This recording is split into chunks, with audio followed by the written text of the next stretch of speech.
ఇప్పుడు breaking news చూస్తున్నాం. చిట్చాట్లో ఇటు CM Revanth Reddy hot comments చేశారు. తన వ్యాపార భాగస్వామి మృతిపై కేటీఆర్ అసలు ఎందుకు స్పందించలేదని ప్రశ్నించారు. తెలంగాణలో 3 అనుమానాస్పద మరణాలు జరిగాయని చెప్పారు ఆయన. కాళేశ్వరంపై కేసు వేసిన రాజలింగమూర్తి, వాదిస్తున్న సంజీవ్ రెడ్డి, ఇప్పుడు కేదార్ అనుమానాస్పదంగా చనిపోయారని, ఈ మరణాలపై కేటీఆర్ ఎందుకు విచారణ కోరడం లేదని ప్రశ్నించారు. ఫిర్యాదు వస్తే ప్రభుత్వం తప్పకుండా విచారణ జరుపుతుందని అన్నారు సీఎం.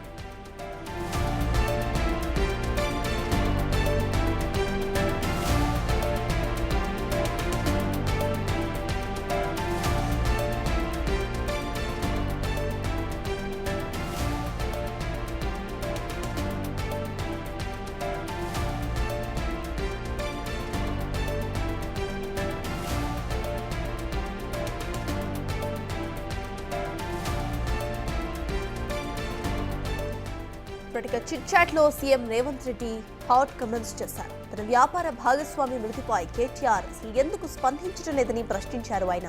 తెలంగాణలో 3 అనుమానాస్పద మరణాలు జరిగాయని చెప్పారు. కాళేశ్వరంపై కేసు వేసిన రాజలింగమూర్తి, వాదిస్తున్న సంజీవ్ రెడ్డి, ఇప్పుడు కేదార్ అనుమానాస్పదంగా మృతి చెందారని, ఈ మరణాలపై కేటీఆర్ అసలు ఎందుకు విచారణ కోరటం లేదని ప్రశ్నించారు. ఫిర్యాదు వస్తే గనక ప్రభుత్వం తప్పకుండా విచారణ జరుపుతుందని అన్నారు సీఎం. ఇదే అంశంపై పూర్తి డీటెయిల్స్ మా ప్రతినిధి శివ ఢిల్లీ నుండి అందించడానికి సిద్ధంగా ఉన్నారు. శివ, చెప్పండి, ఇటు సీఎం రేవంత్ రెడ్డి చిట్చాట్లో భాగంగా చేసిన ఈ కమెంట్స్ ప్రెసెంట్ తెలంగాణ పాలిటిక్స్ లో తీవ్ర దుమారాన్ని రేపే కమెంట్స్ లాగే చూడొచ్చు మనం. అసలు దీనికి సంబంధించిన అప్డేట్స్ ఏంటి? కేటీఆర్ ఎందుకు రియాక్ట్ అవ్వలేదు అనుకోవాలి?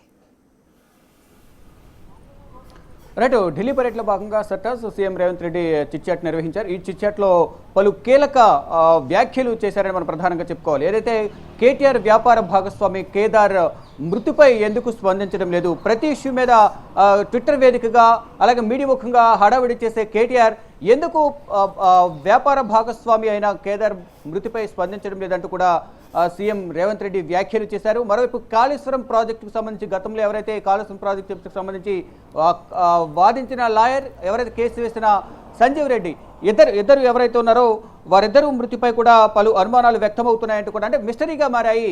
దీనిపై ఎందుకు స్పందించలేదు కేటీఆర్ అనేది కూడా ప్రధానంగా చెప్తూ ఉన్నారు. దానిలో భాగంగానే ఈ ఏదైతే సీఎం రేవంత్ రెడ్డి చేసిన ఈ వ్యాఖ్యలు ఇప్పుడు తెలంగాణ రాజకీయాల్లో తీవ్ర చర్చనీయాంశం అయితే కొనసాగుతున్నాయి. అంటే న్యాయవాది సంజీవ్ రెడ్డి, కేసు వేసిన లింగమూర్తుల మరణాలు కూడా మిస్టరీగా మారాయి. వీటిపై ఎవరైనా ప్రభుత్వానికి ఫిర్యాదు చేస్తే విచారణ చేపడతామంటూ కూడా సీఎం రేవంత్ రెడ్డి ఈ వ్యాఖ్యలు చేశారు.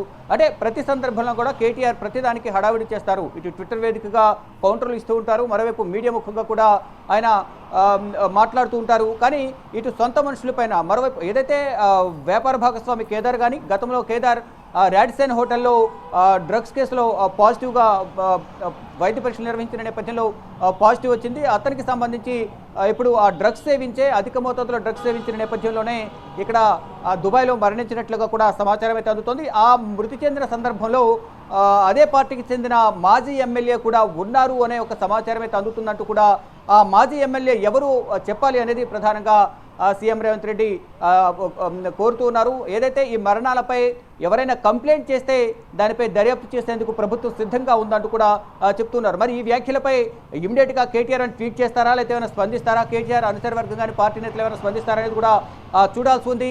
ఇప్పుడైతే ఈ వ్యాఖ్యలే ఇప్పుడు హాట్ టాపిక్గా మారాయి. కేదార్ ఈయన ఒక ఫిలిం ప్రొడ్యూసర్, అందరికీ కూడా సుపరిచితులుగా కూడా ఆయన పరిచయం ఉన్నారు. ఇటు టాప్ మోస్ట్ యాక్టర్కు కూడా స్నేహితుడిగా కూడా ఈరోజు సోషల్ మీడియాలో చక్కర్లు కొడుతున్నాయి. కానీ ఇప్పుడు కేదార్ వ్యాపార భాగస్వామిగా ఉన్న కేటీఆర్ మాత్రం ఈ మరణంపై ఎందుకు స్పందించడం లేదనేది కూడా $1 మిలియన్ ప్రశ్నగా కూడా మారిందంటూ సోషల్ మీడియాలో కొంత ట్రోల్ అవుతూ ఉంది. కానీ ఇప్పటివరకు కేటీఆర్ ఈ మృతిపైన స్పందించడం లేదు. మరోవైపు కాళేశ్వరం ప్రాజెక్టు భారీగా అవినీతి జరిగిందనేది ప్రధానంగా గతంలో ఎక్కువగా ప్రచారం జరిగింది. దానికి సంబంధించి కేసు వేశారు లింగమూర్తి, ఆయన మృతి చెందారు. తర్వాత ఆ కేసు తరపున లింగమూర్తి తరపున వాదనలు వినిపించిన సంజీవ్ రెడ్డి కూడా మృతి చెందారు. ఇవన్నీ కూడా మిస్టరీగా మారిన నేపథ్యంలో వీటిపై ఎందుకు స్పందించలేదు అనేది ఒక ప్రశ్నార్థకంగా మారింది. మరోవైపు ఇటు ఢిల్లీ పర్యటనలో భాగంగా పలు అభివృద్ధి పనులకు సంబంధించి ప్రధాని నరేంద్ర మోడీని సీఎం రేవంత్ రెడ్డి కలిసిన నేపథ్యం దాదాపు గంటకు పైగా ఈ భేటీ జరిగింది. ఈ భేటీలో 5 ప్రధాన అంశాలకు సంబంధించి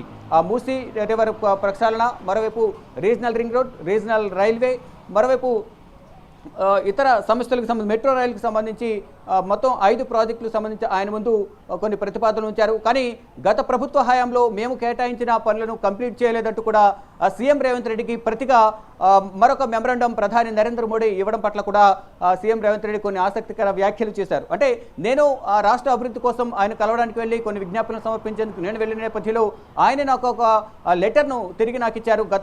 గత ప్రభుత్వ హయాంలో కొన్ని ప్రాజెక్టులు ఇచ్చాం, ఆ ప్రాజెక్టులను కూడా పెండింగ్లో ఉన్నాయి, వాటి పరిస్థితి ఏంటి అనేది కూడా సీఎం రేవంత్ రెడ్డిని ఆయన అడిగినట్లు తెలుస్తుంది. దానికి సంబంధించి ఆ పనులను కూడా నేను కంప్లీట్ చేస్తానంటూ కూడా సీఎం రేవంత్ రెడ్డి తెలియజేశారు. మరోవైపు ఏదైతే మెట్రో రైల్ ప్రాజెక్ట్ ఏదైతుందో ఆ మెట్రో రైల్ ప్రాజెక్టును తెలంగాణకు రాకుండా అందులో కేంద్ర కేబినెట్లో పెట్టకుండా అడ్డుకున్నది కిషన్ రెడ్డి అనే వ్యాఖ్యలు కూడా సీఎం రేవంత్ రెడ్డి చిట్చాట్లో భాగంగా చేశారు. అంటే ఇక్కడ మంత్రులుగా ఉన్నట్టు కేంద్ర సహాయ మంత్రిగా హోంశాఖ సహాయ మంత్రిగా బండి సంజయ్ ఉన్నారు, కేంద్ర మంత్రిగా కిషన్ రెడ్డి ఉన్నారు. తెలంగాణకు సంబంధించిన అన్ని విషయాలను వారి దగ్గర నుండి పర్యవేక్షించాల్సింది పోయి రాష్ట్రానికి రావాల్సిన నిధులను అడ్డుకోవడంలో కిషన్ రెడ్డి కీలకంగా వ్యవహరిస్తున్నారు. అసలు కేబినెట్లో చర్చ జరిగితేనే వీటికి సంబంధించి డిపిఆర్లు కానీ దానికి సంబంధించిన నిధులు కానీ కేటాయింపులన్నీ కూడా ఉంటాయి. కానీ అసలు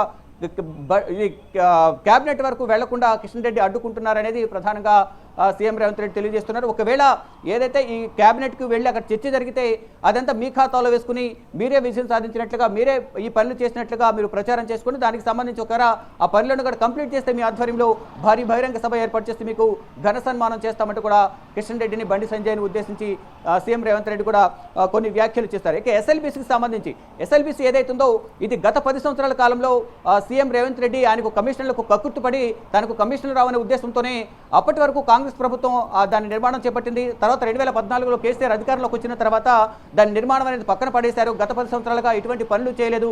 అసలు దానికి సంబంధించి ఆ బ్లేడ్ ఏదైతే మిషన్ బ్లేడ్ అయితే రిపేర్కి వచ్చిందో దానికి సంబంధించి ఎటువంటి ఆర్డర్స్ ఇవ్వలేదు. మేము అధికారంలోకి వచ్చిన తర్వాత దానికి సంబంధించి పనులను ప్రారంభించాము అనేది సీఎం రేవంత్ రెడ్డి తెలుపుతున్నారు. కమిషన్లు కక్కుర్తిపడే ఈ పనులను ప్రారంభించలేదు, దాని ద్వారానే ఆ టన్నెల్ అనేది కూలిపోయింది అనేది కూడా ప్రధానంగా చెప్తున్నారు. ఏదైతే ఇంజిన్ ఏదైతే ఉంటుందో ఆ ఇంజిన్ మొత్తం 200 మీటర్ల వరకు ఉంటుంది.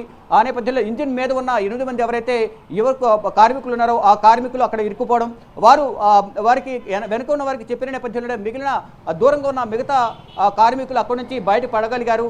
వారు ఇచ్చిన సమాచారం మేరకు కానీ వారు ఇచ్చిన ఇండికేషన్స్ వల్ల వారు బయటికి రాగలిగారు. మిగిలిన 8 మంది కార్మికులు అక్కడే ఇరుక్కున్నారనేది ప్రధానంగా సీఎం రేవంత్ రెడ్డి చెప్తున్నారంటే ఏదైతే ఇంజిన్ డ్రిల్లింగ్ చేస్తుందో లోపలికి వెళ్ళి ఇంజిన్ డ్రిల్లింగ్ చేస్తుందో ఆ డ్రిల్లింగ్ చేసేది ఎదర ఇంజిన్ వరకు ఆ ఇంజిన్ మీద 8 మంది ఆపరేటర్లు ఉన్నారు, మిగతా వెనక 46 మంది ఉన్నారు. ముందున్న వారు మాత్రమే అక్కడ ఇరుక్కున్నారు, వెనుకున్న వారందరూ కూడా బయటపడ్డారు. ఇప్పుడు రిస్క్ ఆపరేషన్ కొనసాగుతుంది. దాదాపు 11 సంస్థలు అక్కడ పనిచేస్తున్న రిస్క్ ఆపరేషన్ సంబంధించి కానీ ఇతర సహాయక చర్యలో అనేక మంది పాల్గొంటూ ఉన్నారు.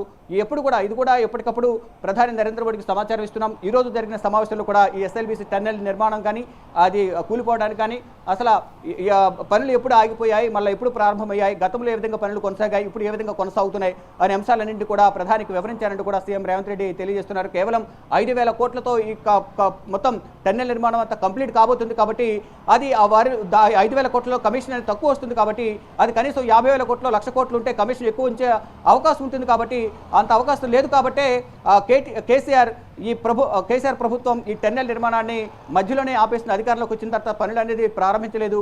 ఆ పనులని ప్రారంభించలేదు కాబట్టి ఈ టన్నెల్ అనేది కుప్పకూలిపోయింది అనేది ప్రధానంగా సీఎం రేవంత్ రెడ్డి ఈ వ్యాఖ్యలు చేశారు. మొత్తంగా చూసుకుంటే ఈ ఢిల్లీ పర్యటనలో రాష్ట్ర అభివృద్ధికి సంబంధించి అంశాలతో పాటు ఇటు కేసీఆర్ ప్రభుత్వం గత ప్రభుత్వ హయాంలో వైఫల్యాలను కూడా ప్రధాని నరేంద్ర మోడీ దృష్టికి సీఎం రేవంత్ రెడ్డి తీసుకుని వెళ్లారు. దానిలో భాగంగా ఏదైతే టన్నెల్ ఉందో ఎస్ఎల్బీసీ టన్నెల్కు సంబంధించి ప్రధానంగా ఇప్పుడు దేశవ్యాప్తంగా చర్చ కొనసాగుతోంది.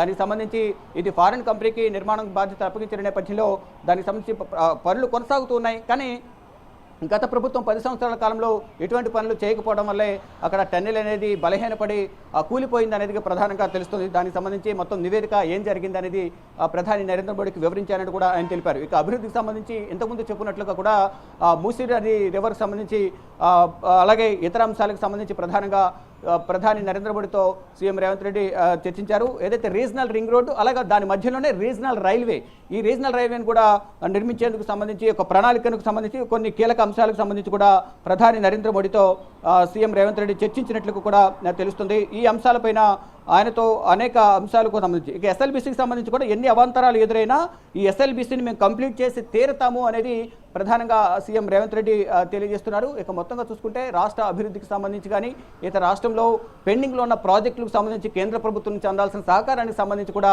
ప్రధాని నరేంద్ర మోడీతో సీఎం రేవంత్ రెడ్డి చర్చించారు. మరో ముఖ్యంగా ఈరోజు ఢిల్లీ పర్యటనలో కీలక వ్యాఖ్యలు ఏవైనా ఉన్నాయంటే ఏదైతే అనుమానాస్పద మృతులు ఏవైతే ఉన్నాయో 3 అనుమానాస్పద మృతులు ఇది దుబాయ్లో కేదార్ మరణించిన సందర్భంలో ఉన్న ఆ మాజీ ఎమ్మెల్యే ఎవరు అనేది ఒక పెద్ద క్వశ్చన్ మార్క్గా మారింది. ఆ ఎమ్మెల్యే కూడా డ్రగ్స్తో కూడా సంబంధాలు ఉన్నాయని ఒక వ్యాఖ్యలు కూడా కొన్ని బయట వినిపిస్తూ ఉన్నాయి.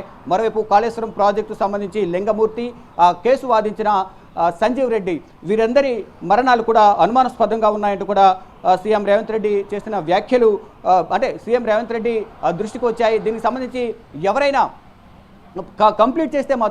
కంప్లైంట్ చేస్తే దీనికి సంబంధించి చర్యలు తీసుకుంటామంటూ కూడా దర్యాప్తు చేస్తామంటూ కూడా సీఎం రేవంత్ రెడ్డి చెప్తున్నారు. ఇక ఎస్ఎల్బీసీ రెస్ట్ ఆపరేషన్లు ఏదైతే ఇప్పుడు ఎస్ఎల్బీసీ టన్నెల్ కూలిందో ప్రమాదం జరిగిందో అక్కడ 11 సంస్థలు ఆపరేషన్లో 11 సంస్థలు పనిచేస్తున్నాయని కూడా తెలియజేస్తున్నారు. ఇక పాలనా పరంగా ఏదైతే ఉన్నాయో కొంత గ్యాప్ ఉంది, పాలన సరిగ్గా ఉంది అనేది సరిగా లేదు, కొంత విమర్శలు వినిపిస్తున్న నేపథ్యంలో నేను మంత్రులకు క్యాబినెట్లు అందరూ కూడా ఫ్రీ హ్యాండ్ ఇచ్చాను. ప్రతి ఒక్కరు కూడా నాతో పాటు ఈక్వల్గా అనుభవజ్ఞులు ఉన్నారు, అందరికీ ఫ్రీ హ్యాండ్ ఇచ్చాను, వారు సొంతంగా నిర్ణయాలు తీసుకునే అవకాశం ఉంటుంది, ఎవరు ఎక్కడ ఎటువంటి అవకతవకలు జరగడం లేదు అనేది కూడా ప్రధానంగా ఆయన చెప్తున్నారు. నా క్యాబినెట్లో మంత్రులకు పూర్తి స్వేచ్ఛ ఉంది, అందరూ అనుభవజ్ఞులే, వారి శాఖలు సమర్థంగా వారందరూ పనిచేస్తున్నారు, బయట రకరకాలుగా మాట్లాడతారు, అవి మేము పట్టించుకోము, పాలన పట్ల మేము దృష్టి పెడతామంటూ కూడా సీఎం రేవంత్ రెడ్డి వ్యాఖ్యలు చేశారు. నా పాలన అంత అద్భుతంగా ఉంది, ఎవరి ఫోన్లో వాళ్ళు ధైర్యంగా మాట్లాడుకునే అవకాశం ఉంది అనేది ప్రధానంగా ఒక వ్యాఖ్య చేశారు. అంటే గత ప్రభుత్వ హయాంలో ఫోన్ ట్యాపింగ్ చేసేవారు, అలా కాకుండా ఇప్పుడు నిర్భయంగా ఎవరి ఫోన్లో వారు మాట్లాడుకునే అవకాశం ఉంది అనేది కూడా సీఎం రేవంత్ రెడ్డి వ్యాఖ్యలు చేశారు. అంటే గత ప్రభుత్వ హయాంలో అందరి ఫోన్లు ట్యాపింగ్ చేసి వేరు అంటే వైఫ్ అండ్ హస్బెండ్ మాట్లాడుకున్న సందర్భంలో కూడా వారు ఫోన్ ట్యాపింగ్ చేసి మరి వినేవాళ్ళు గత ప్రభుత్వంలో ఉన్న మంత్రులు కానీ అధికారులు కానీ. ఇప్పుడు అలా లేదు, అందరూ స్వేచ్ఛగా ఫోన్లో మాట్లాడుకునే అవకాశం ఉంటుంది, ఒకరి ఫోన్ ఒకరు వినే అవకాశం లేదు, ఎవరి ఫోన్లు వారే మాట్లాడుకుంటారంటూ కూడా సీఎం రేవంత్ రెడ్డి గతంలో జరిగిన ఫోన్ ట్యాపింగ్ను ఉద్దేశించి కొన్ని వ్యాఖ్యలు చేశారు. ఇక కేంద్రానికి పన్నులు ఎంత కడుతున్నామో అంతే స్థాయిలో రాష్ట్రానికి కూడా వాటా రావాలి అనేది కూడా సీఎం రేవంత్ రెడ్డి వ్యాఖ్యలు చేశారు. మొత్తంగా చూసుకుంటే ఢిల్లీ పర్యటనలో రాష్ట్ర అభివృద్ధి ప్రధాన ఎజెండాగా సీఎం రేవంత్ రెడ్డి ఢిల్లీ పర్యటన కొనసాగింది. ఈ ఢిల్లీ పర్యటనలో ఇటు మూసీ నది ప్రక్షాళనకు సంబంధించి కానీ అంటే ఇప్పటికే గంగా, యమున, సబర్మతి 2 నదులు ఇప్పటికే ప్రక్షాళన జరిగింది. ఇప్పుడు యమునా నది ఢిల్లీ ఎన్నికల హామీలో భాగంగా యమునా నది కూడా శుద్ధి చేస్తామంటూ ఢిల్లీ ప్రభుత్వం అలాగే ప్రధాని నరేంద్ర మోడీ కూడా హామీ ఇచ్చారు. కాబట్టి ఇప్పుడు మేము తెలంగాణలో మూసీ నదిని ప్రక్షాళన చేయాలనుకుంటున్నాం, శుద్ధి చేయాలనుకుంటున్నాం. కాబట్టి దానికి సంబంధించి ఆర్థికంగా సహాయం చేయాలి అనేది ప్రధానంగా కోరుతున్నారు. దానిలో భాగంగానే మీరు ఏ విధంగా అయితే హామీలు ఇచ్చి దాన్ని నెరవేరుస్తున్నారో మాకు కూడా కేంద్ర ప్రభుత్వం నుంచి సహకారం అందించాలి అనేది ప్రధానంగా సీఎం రేవంత్ రెడ్డి ప్రధాని నరేంద్ర మోడీ దృష్టికి తీసుకువెళ్ళి ఆయనకు వివరించినట్లుగా తెలుస్తుంది. మొత్తంగా చూసుకుంటే రాష్ట్రానికి అన్ని విధాల ఆర్థికంగా నిధులు విడుదల చేయాలి, ప్రతి ప్రాజెక్ట్ ఏదైతే పెండింగ్ ప్రాజెక్ట్ ఏదైతే ఉన్నాయో ఆ పెండింగ్ ప్రాజెక్టు సంబంధించి అంతా నిధులు సమకూర్చాలనే అంశాలపై ప్రధానంగా చర్చించినట్లు కూడా తెలుస్తోంది. మరోవైపు ఈ సమావేశంలో CS chief secretary, principal secretary, మరోవైపు డీజీపీ కూడా పాల్గొన్నారు. ఇక ఈ ఐపీఎస్ల కేటాయింపులకు సంబంధించి కూడా ప్రధానంగా చర్చించినట్లు కూడా తెలుస్తుంది. ఐపీఎస్ల కేటాయింపు అనేది తక్కువగా ఉంది, నెక్స్ట్ ఎక్కువగా కేటాయించాలనే అంశాలపై కూడా ప్రధానంగా చర్చించినట్టు తెలుస్తుంది. ఇక మొత్తంగా చూసుకుంటే 5 అంశాలు ఏవైతే ఉన్నాయో వీటికి సంబంధించి ప్రధాని నరేంద్ర మోడీతో చర్చించారు. మెట్రో రైలు ఏదైతే శంషాబాద్ ఎయిర్పోర్ట్ వరకు ఫేజ్ 2 మెట్రో లైన్ను ఏర్పాటు చేసేందుకు కేంద్ర ప్రభుత్వం నుంచి రావాల్సిన సహకారం, మరోవైపు regional ring road, regional railway ఏదైతే రీజనల్ రింగ్ రోడ్డు పరిధిలోనే అక్కడ నుంచే మధ్యలో నుంచి రీజనల్ రైల్వే కూడా వెళ్లే విధంగా ఒక ప్రణాళికను సిద్ధం చేసాం. దానికి సంబంధించిన డిపిఆర్ను కూడా మొత్తం నివేదికను ప్రధాని నరేంద్ర మోడీకి సమర్పించామని తెలుపుతున్నారు. మరోవైపు డ్రై పోర్టు ఇటు విజయవాడ నుంచి బందర్ వరకు కూడా డ్రై పోర్టు నిర్మాణానికి సంబంధించి కూడా దానికి సంబంధించి చర్యలు తీసుకునే విధంగా సహకారం అందించాలంటూ కూడా ప్రధాని నరేంద్ర మోడీకి మొత్తం 5 విజ్ఞాపనలను అందించారు. వాటన్నిటిపై కూడా ఆయన సానుకూలంగా స్పందించారు, సహకారం అందిస్తామంటూ కూడా చెప్పి మరోవైపు మీరు ఇన్ని విజ్ఞాపనలు ఇస్తున్నారు, గతంలో నేను ఇచ్చిన పనులు కొన్ని పెండింగ్ ఉన్నాయి, వీటిని చూడనంటూ కూడా ప్రతిగా సీఎం రేవంత్ రెడ్డికి ప్రధాని నరేంద్ర మోడీ కూడా విజ్ఞాపన సమర్పించారంటూ ఒక లేఖను కూడా ఇచ్చినట్లు కూడా సీఎం రేవంత్ రెడ్డి తెలిపారు. మొత్తంగా చూసుకుంటే సీఎం రేవంత్ రెడ్డి ఢిల్లీ పర్యటన ముగించుకుని మరి కాసేపట్లోనే ఢిల్లీ ఎయిర్పోర్ట్కి బయలుదేరి అక్కడి నుంచి నేరుగా హైదరాబాద్కు వెళ్ళబోతున్నారు. Right, thank you Shiva.